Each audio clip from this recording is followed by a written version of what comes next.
Hello बच्चों। अब हम लोग क्लास 10th के न्यूमेरिकल को कंटिन्यू कर रहे थे, तो आज भी क्लास 10th के न्यूमेरिकल को कंटिन्यू करेंगे। नाउ नेक्स्ट क्वेश्चन वही था कि मैं एक बार फिर से कर देता हूँ। Question, find the equivalent resistance between A and B in given circuit. Question यही था बच्चों, जो भी था क्वेश्चन 3-4 जो भी कराए थे उसी को कंटिन्यू मान लो। मैंने 4 कराया है तो 5वां क्वेश्चन कंटिन्यू होगा उसी के आगे, ठीक है। मान लीजिए आपके सामने देखिए ये क्वेश्चन है।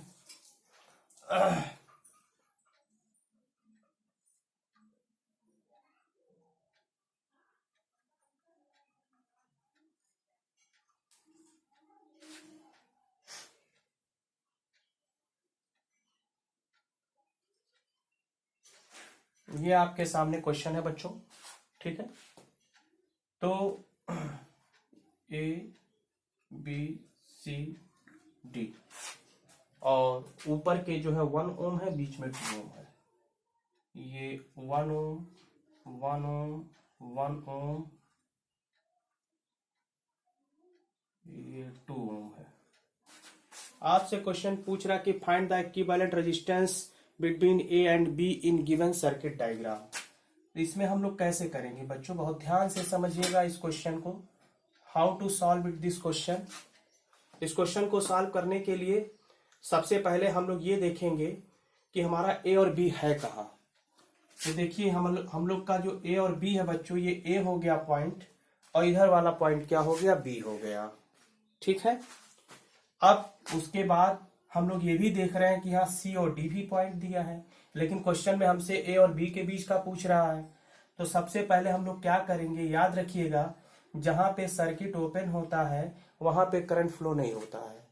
सर्किट मान लीजिए आपने स्विच लगा रखा है, 2 वायर गए हैं और पंखे तक अगर वो वायर पहुंच रहा, बीच में कहीं कनेक्शन कटा है, मान लीजिए दोनों वायर में से एक वायर कटा है, तो क्या करंट पहुंचेगा, नहीं कर पहुंचेगा। इसका मतलब अगर सर्किट ओपन है तो करंट उसके बीच में फ्लो नहीं होगा।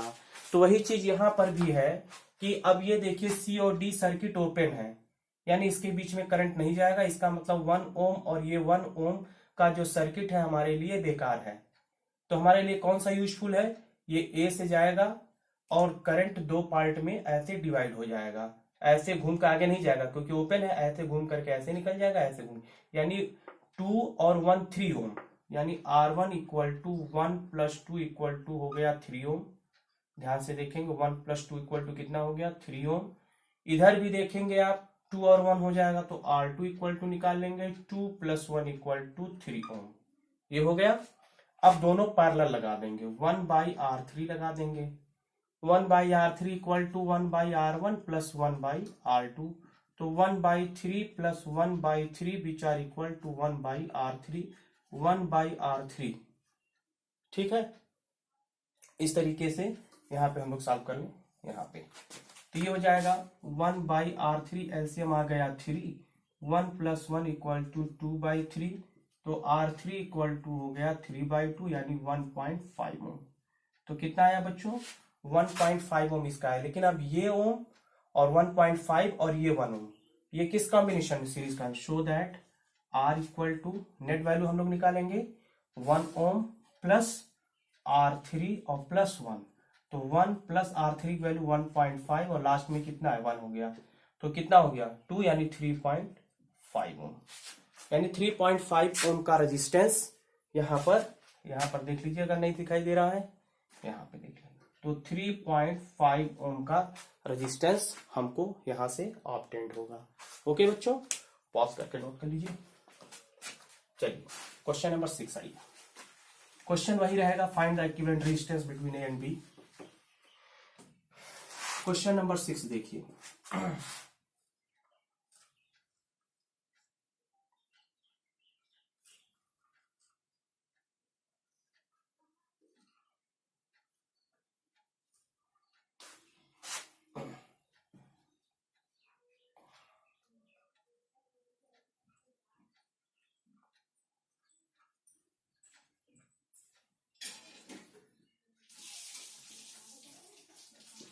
देखिए ये थोड़ा सा डिफरेंट टाइप का क्वेश्चन है आपके सामने।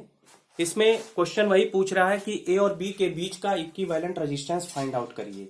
ठीक है, तो ए और बी के बीच का इक्विवेलेंट अगर रेजिस्टेंस आपको फाइंड करना है तो सबसे पहले हमें एक रूल यहाँ पर देखिए अप्लाई करना होता है जो कि हायर क्लास में मिलेगा, इट मीन सेकेंड ईयर की क्लास में मिलेगा, जिसे कहते हैं व्हीट स्टोन ब्रिज। क्या कहते हैं बच्चों? व्हीट स्टोन ब्रिज कहते हैं, व्हीट स्टोन ब्रिज रूल कहते हैं। इसमें होता क्या है कि हम इसको कुछ देर के लिए P मान लेंगे, इसको Q मान लेंगे, इसको R मान लेंगे, इसको S मान लेंगे। तो व्हीट स्टोन ब्रिज का रूल ये कहता अगर P upon Q equal to R by S का रेशियो बराबर है तो बीच वाले यानी C और D वाले सेगमेंट में कोई भी करंट फ्लो नहीं होगा। इसका मतलब वो सेगमेंट हमारे लिए क्या हो जाएगा? बेकार हो जाएगा। तो P अपान Q का मतलब 2/4 इज इक्वल टू 3/6। 2 1 जा 2, 2 2 जा 4, यहाँ 3 1 जा 3, 3 2 जा 6। तो क्या बच्चों ये रेशियो बराबर है, तो इसका मतलब 1/2 इज इक्वल टू 1/2। इसका मतलब रेशियो बराबर है। जब रेशियो बराबर होगा तो बीच वाले सेगमेंट में भी कोई करंट फ्लो नहीं होगा, तो ये सर्किट हमारे लिए क्या हो गया? बेकार हो गया। इसका मतलब इसमें कोई करंट नहीं फ्लो होगा। तो करंट फ्लो कहां से होगा? ए से करंट जाएगा, दो पार्ट में डिवाइड हो जाएगा। ए से घूमता हुआ करंट बी से इस तरीके से निकल जाएगा और ए से करंट यहां से होता है यहाँ पे। तो यहाँ पे क्या होगा? R1 इक्वल टू क्या हो जाएगा? ये हो जाएगा 2 + 4 इक्वल टू क्या हो जाएगा? 6 ओम हो जाएगा। R2 इक्वल टू कितना हो जाएगा? 3 + 6 इक्वल टू कितना होगा? 9 ओम होगा। So that 1/R equal to 1/R1 + 1/R2, 1/R equal to 1/6 + 1/ क्या करेंगे? 9 कर देंगे। तो ये हो जाएगा 1/R इक्वल टू 54, इसका एलसीएम हो जाएगा। ये हो जाएगा बच्चों 9 और ये हो जाएगा 6, ये होगा 15/54। तो R की वैल्यू कितना होगा? 54/15। इसको आप डिवाइड कर लीजिएगा, सॉल्व कर लीजिएगा, आंसर आ जाएगा।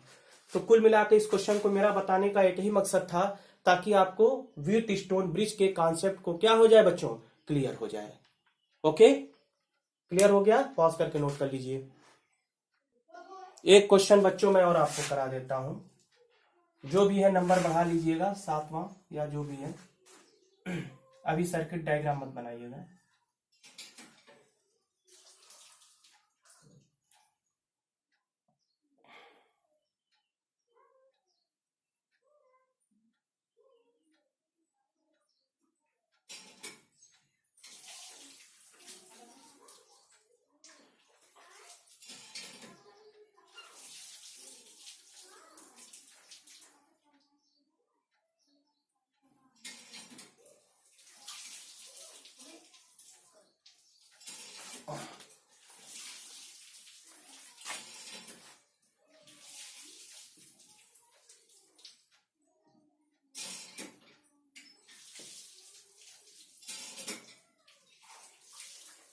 देखिए आपके सामने ये भी डायग्राम दिया है, इसका भी हमको क्या फाइंड करना है? इक्विवेलेंट रेजिस्टेंस फाइंड करना है कि what is the equivalent resistance in this circuit.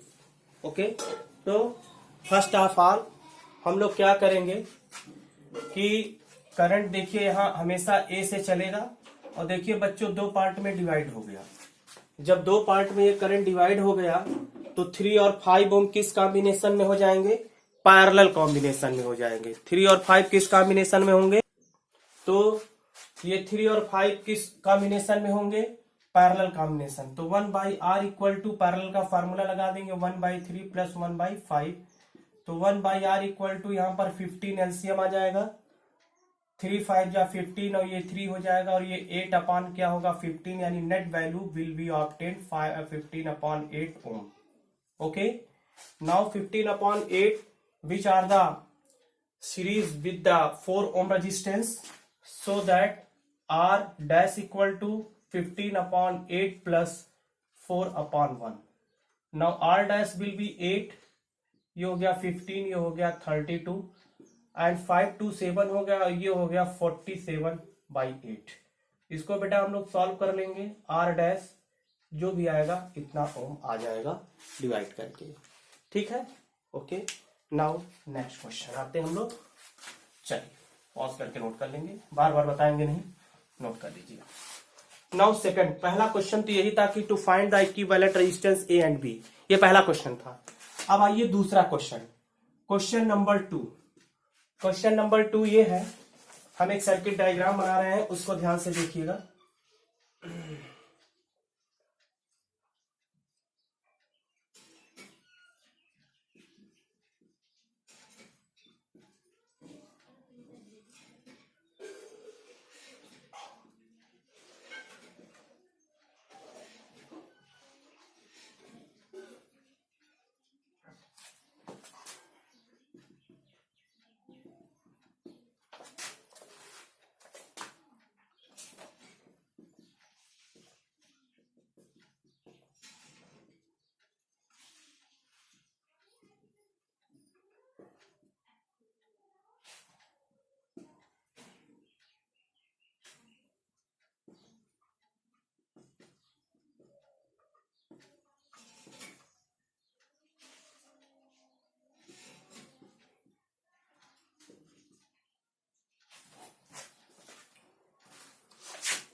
चलिए आपके सामने ये क्वेश्चन है, सॉल्यूशन नंबर 1। आपके सामने एक सर्किट दिया है जिसमें ये लैंप है, लैंप इन सेंस इसको हम लोग बल्ब भी कह सकते हैं। क्या है? बल्ब का सिंबल है, सिंबल ऑफ इलेक्ट्रिकल सर्किट आपको बताया था मैंने, वहां पे आप उसको ध्यान में रखेंगे। बेटा ये बल्ब हो गया, और ये 6 ओम का एक वायर है जिसका रेजिस्टेंस 6 ओम है, जो इसके सीरीज में जुड़ा हुआ है। यहाँ 6 वोल्ट हो गया, और ये की हो गया, that is the symbol of the key, के हो गया। आपसे पूछ रहा की कैसा है? क्लोज है। अगर क्लोज है तो इसके अंदर क्या फ्लो होगा? करंट होगा। और अगर सर्किट ओपन होता है तो करंट फ्लो नहीं होता है। तो सर्किट क्लोज है तो करंट फ्लो होगा। तो पहला कह रहा कि total resistance of the circuit, total resistance find करना है।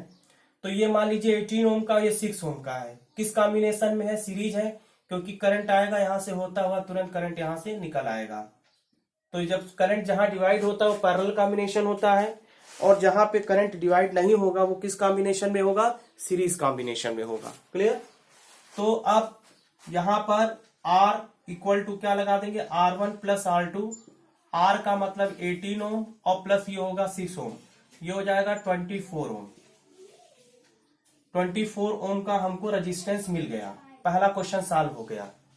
ठीक है, आइए दूसरा क्वेश्चन।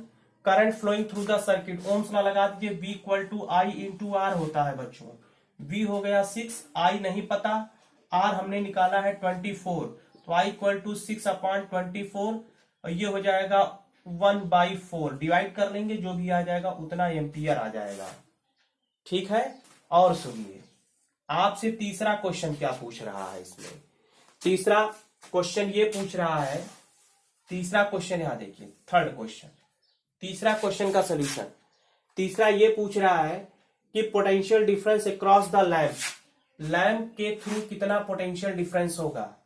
कोई दिक्कत नहीं, हमको पता है कॉन्सेप्ट कि सीरीज में करंट की वैल्यू क्या होती है बच्चों? सेम होती है।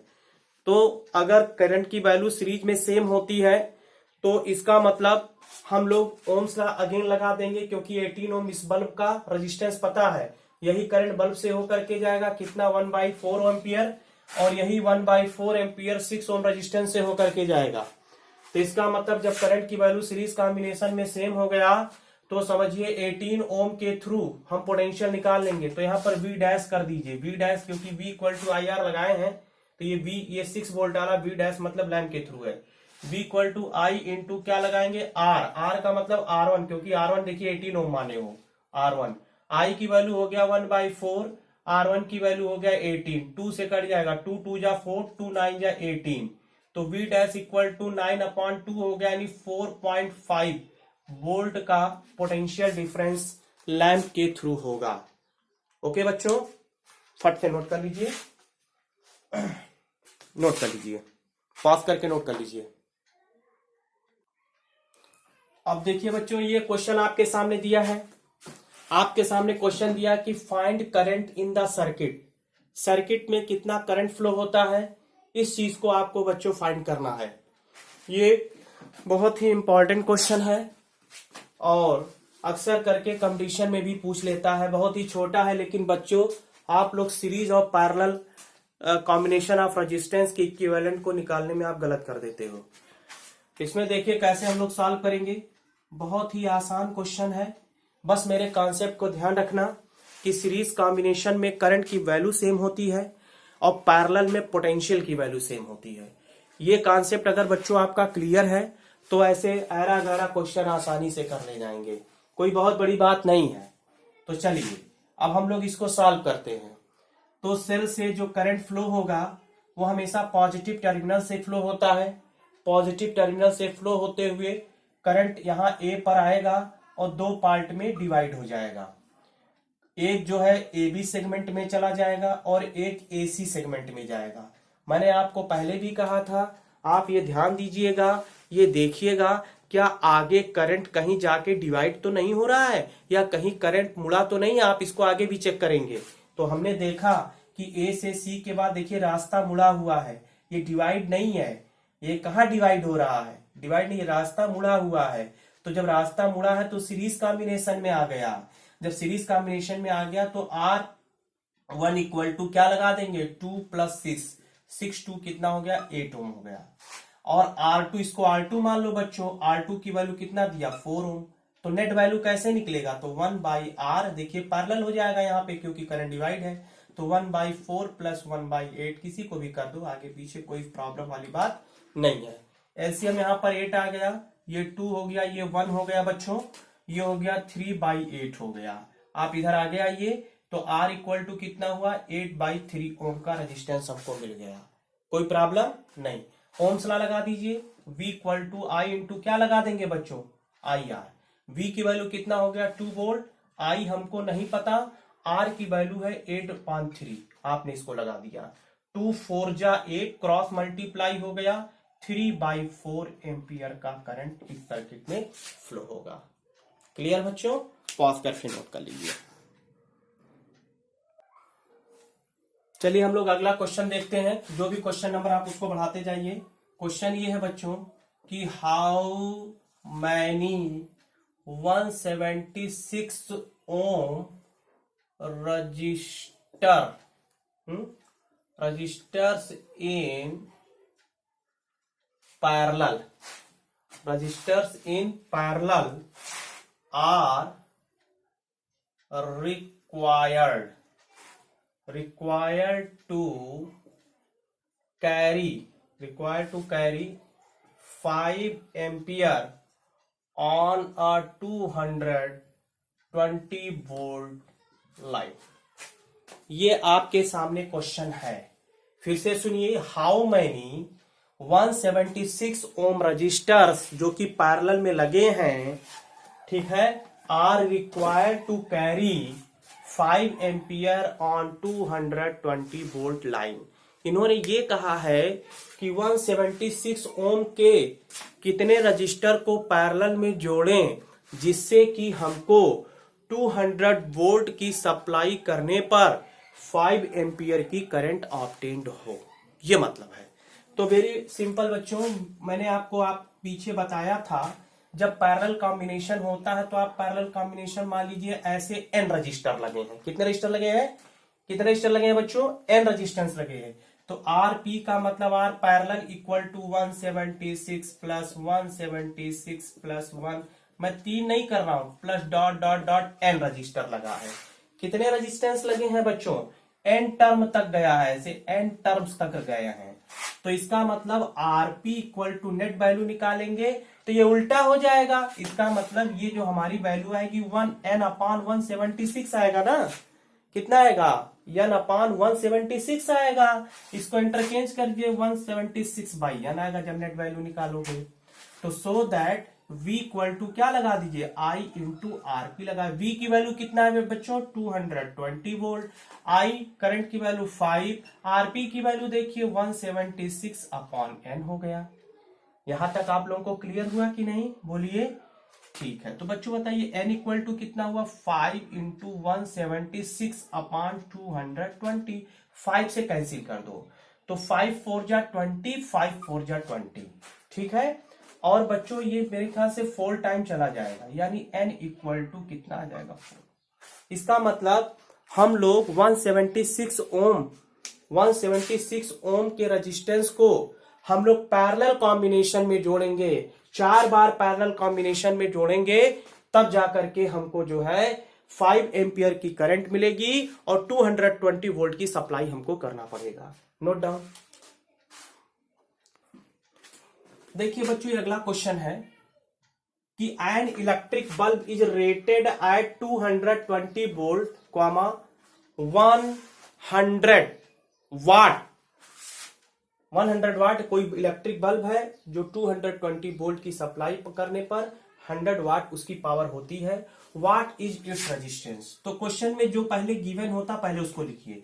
बताइए बी की वैल्यू दिया है कि नहीं बच्चों 220 वोल्ट, पावर दिया है कि नहीं दिया है 100 वाट। आपसे क्या पूछ रहा है रेजिस्टेंस। तो आपको घबराने की जरूरत नहीं है बच्चों, मैंने आपको जो है पीछे जो है एक चार्ट बनवाया था, उस चार्ट में जो है आपको मैंने पावर, एनर्जी, पावर और हीट के कॉलम को बनाया था, वहां पे उसकी वैल्यू को मैंने इस फार्मूले को लिखा था। तो आप जरा उसको ध्यान से देखिएगा। तो सोल्यूशन देखिए, फार्मूला है P equal to V square by R होता है। तो R इक्वल टू क्या हो गया V square by P। V का मतलब हो गया 220 इंटू 220 और पावर हो गया 100। देखिए कैंसिल हो गया, तो ये हो गया 484 ओम। कितना ओम रेजिस्टेंस हो गया 484 ओम का हमको क्या मिल गया बच्चों रेजिस्टेंस ऑब्टेन्ड हो गया। Okay, note down.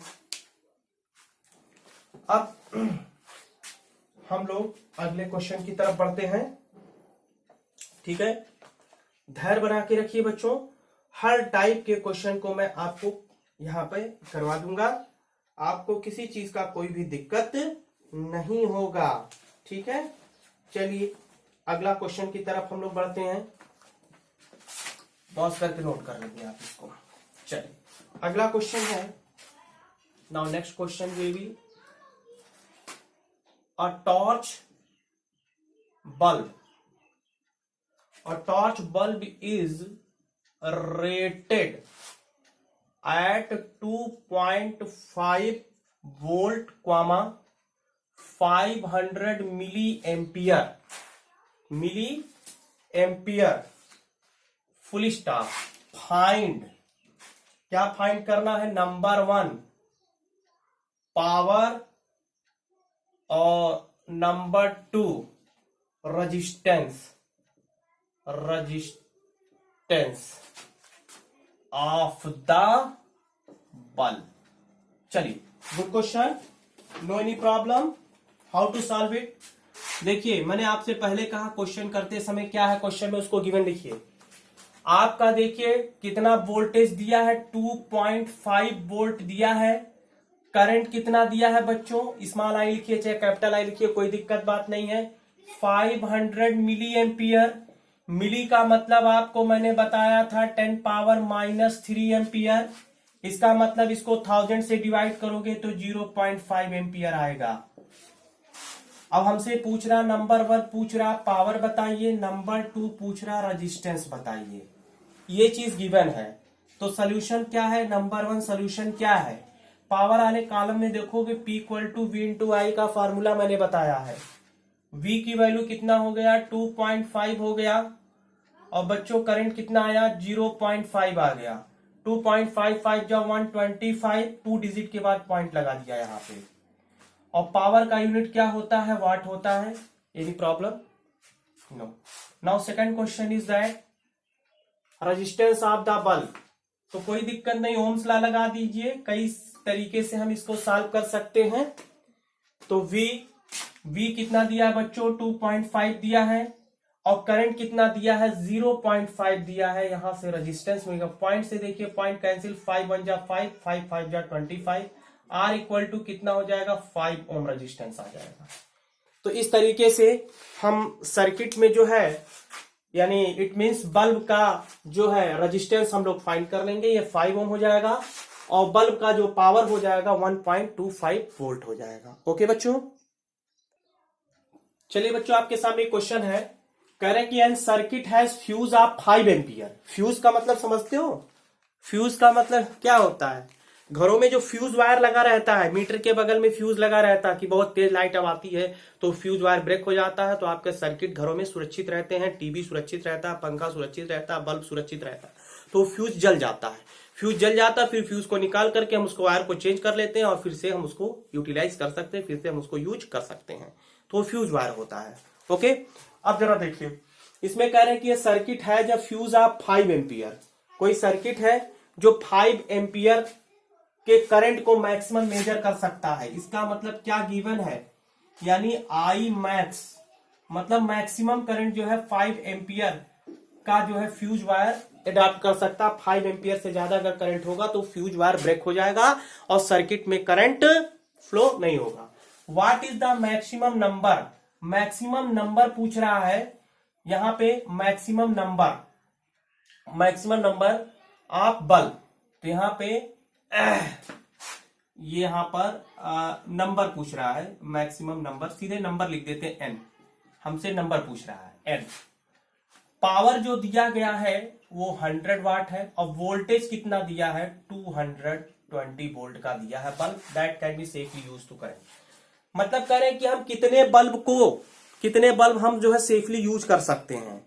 अब सीरीज ये पैरेलल नहीं कह रहा है कि हम कितने बल्ब को वहां पर लगाएंगे जिससे कि हम सेफली यूज कर सकते हैं। इसका मतलब फ्यूज वायर हमारा ब्रेक ना हो, यानी मैक्सिमम करंट ड्रा ना हो। जब मैक्सिमम करंट ड्रा नहीं होगा तो ब्रेक नहीं होगा। तो यहां पे सबसे पहले हम लोग पावर का फार्मूला लगा देंगे। देखिए solution P equal to V into I लगा देंगे बच्चों। तो कैपिटल आई कर दीजिए, क्योंकि यहाँ कैपिटल आई की है तो कैपिटल आई कर दीजिए। पावर जो हो गया 100 हो गया, वोल्टेज 220 हो गया, करंट निकाल लीजिए। तो ये देखिए आपका 0 से 0 कैंसिल हो गया, तो आई इक्वल टू क्या होगा 10/22, 2 5 जा 10 11, यानी 5/11 एम्पियर की करंट हो गया। अब हमको कह रहा maximum current equal to N into I कर दीजिए, यानी मैक्सिमम करंट, यानी इससे 5 एम्पियर से ज्यादा करंट नहीं होना चाहिए, 5 एम्पियर से ज्यादा करंट होगा तो ब्रेक हो जाएगा। तो मैक्सिमम कितना हो गया 5 हो गया। एन की वैल्यू फाइंड करना, कितने बल्ब जोड़ने चाहिए 5 कितना 11, 5 से 5 cancel, cross multiply, N equal to 11। कितने बल्ब होने चाहिए बच्चों 11 बल्ब होंगे, तब वो जाकर के हमारा सेफ्टली जलेगा, विदाउट एनी हिंड्रेंस वो सेफ्टली जलेगा। ओके, पॉज करके नोट करिए। तो आज के लिए बस इतना ही बच्चों।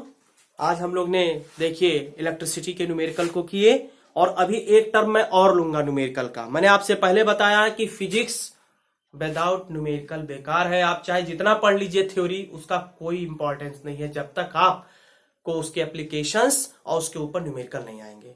तो एप्लीकेशंस और न्यूमेरिकल जब तक आप नहीं कर लेंगे तब तक आपके लिए फिजिक्स बेकार है बच्चों। इसलिए मेरा कहना सिर्फ इतना है कि ज्यादा से ज्यादा न्यूमेरिकल करिए। जितना ज्यादा न्यूमेरिकल करेंगे उतना ही आपका कॉन्फिडेंस लेवल बढ़ेगा और फिजिक्स उतनी ही ज्यादा स्ट्रांग होगी, जो कि आप कंपटीशन के बेस को तैयार करते हैं। यही कंपटीशन का बेस होता है। इसी बेस में जो बच्चे गड़बड़ा जाते हैं, गड़बड़ कर जाते हैं, वो आगे छोटे मोटे एग्जाम को भी क्वालिफाइड नहीं कर पाते हैं।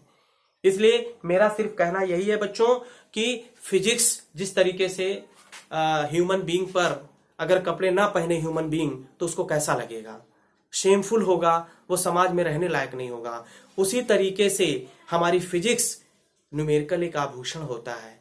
फिजिक्स में अगर आपको न्यूमेरिकल नहीं आता है तो बेटा आपका फिजिक्स बेकार है पढ़ना।